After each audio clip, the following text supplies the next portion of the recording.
समस्तीपुर के तिरंगा विवाह भवन में भीम आर्मी एवं आज़ाद समाज पार्टी की समीक्षा बैठक की गई। समीक्षा बैठक में अपनी पार्टी को किस प्रकार से मजबूती प्रदान की जाए और विधानसभा चुनाव में किस प्रकार से जीत दर्ज की जाए, इसके लेके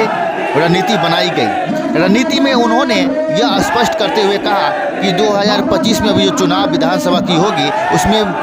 आज़ाद समाज पार्टी अकेले चुनाव लड़ेगी और समस्तीपुर में 10 सीट जीतने की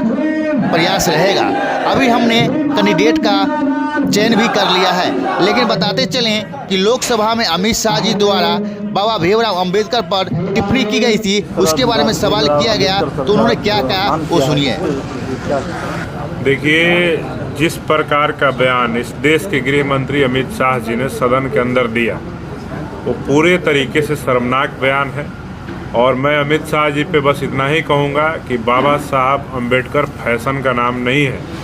और बाबा साहब अंबेडकर के बजाय भगवान का नाम लेने से इस देश के करोड़ों शोषितों, वंचितों, दलितों, आदिवासियों, पिछड़ों को अभी तक भगवान का नाम लेने से संविधान और आज़ादी के पहले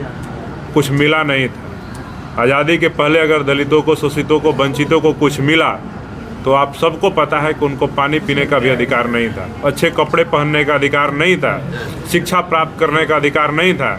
महिलाओं को कोई भी अधिकार नहीं था, समानता में वो खड़े होने का अधिकार नहीं था। तो हम यही कहेंगे कि भीम आर्मी भारत एकता मिशन और आज़ाद समाज पार्टी कांसीराम, हम सब की जो संगठन और पार्टी है उसके माध्यम से पूरे बिहार ही नहीं पूरे देश के अंदर अमित शाह का पुतला दहन किया गया। साथ ही साथ सदन के अंदर 131 दलित सांसद हैं जो बाबा साहब के बनाए आरक्षण, उनके दिए आरक्षण के बदौलत जीत करके सदन में जाते हैं, लेकिन अपने समाज की, अपने हक हुकूक की बात नहीं रखते हैं। अमित शाह का अपमान हो रहा था तो बिहार के भी 6 सांसद वहाँ पे मौन और चुप्पी साधे हुए थे, तो उन सब का भी भीम आर्मी के द्वारा पुतला दहन बिहार के सभी जिलों में किया गया। और आने वाले समय में बाबा साहब के अपमान का बदला